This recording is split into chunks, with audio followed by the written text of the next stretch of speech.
Do you protect your system from viruses? If yes, then this video is for you only. Hello everyone, welcome to the channel Knowledge 24.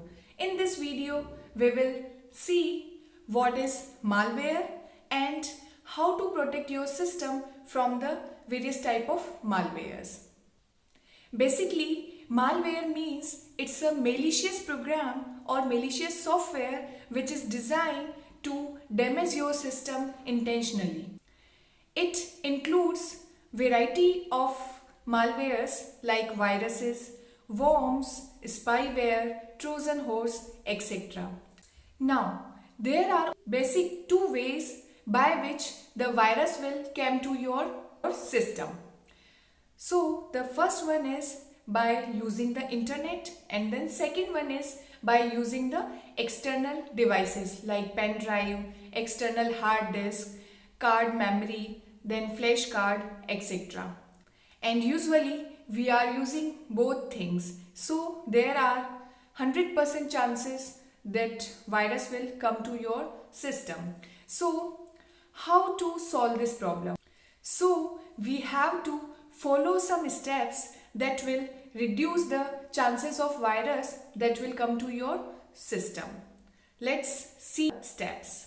So the first one is keep your software updated.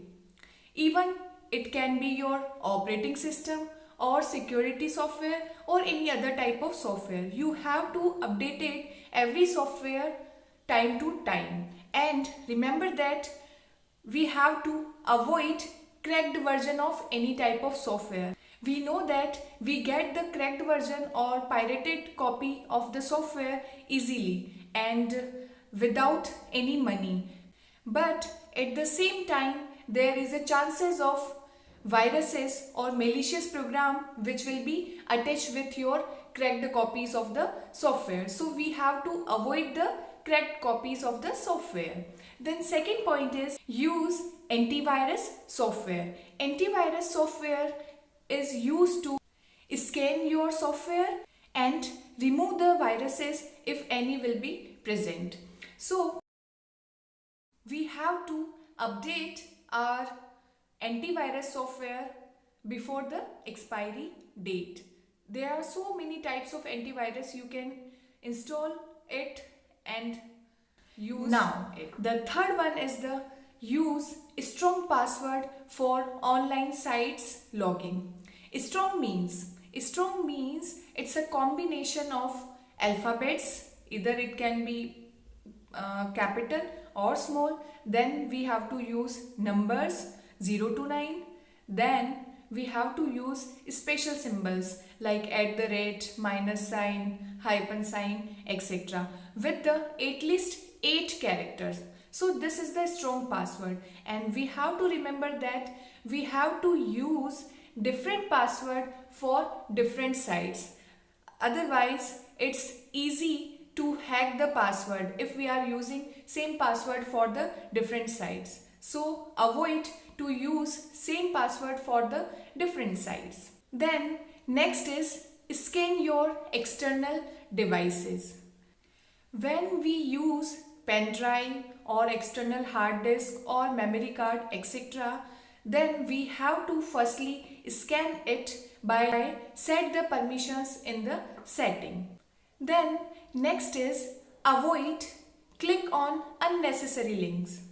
When we use email, at that time many type of attachment will attach with the email, and if we click on that, then we don't know it's authentic or not, and they are the viruses. So we have to avoid to click on the unnecessary, because most of the viruses spread through the email attachments. Now the next is use a firewall.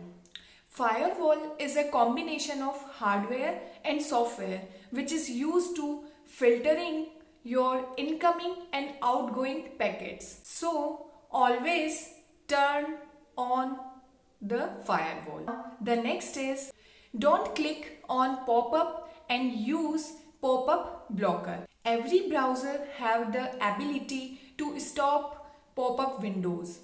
So we have to use it and turn on the user account control, UAC control, by the setting. Now, next important is backup your valuable data. If some virus come to your system, then it will change your data or lose the data, or sometimes it will crash your system. So we have to backup our data time to time. Then next point is use only authentic sites. Yes, we know that we don't know which site is authentic or not. So we have to use mostly HTTPS protocols site, because this is the secure protocol. So don't use which you don't aware about the sites. So we have to click only the sites which is authentic and which is start with the HTTPS, Hypertext Transfer Protocol secure. Then next is use open source software.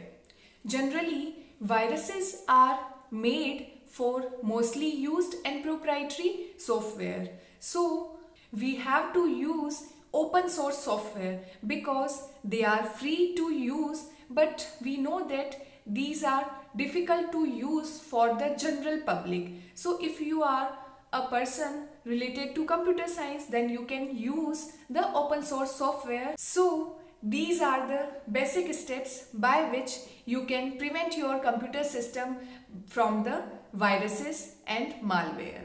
Thank you.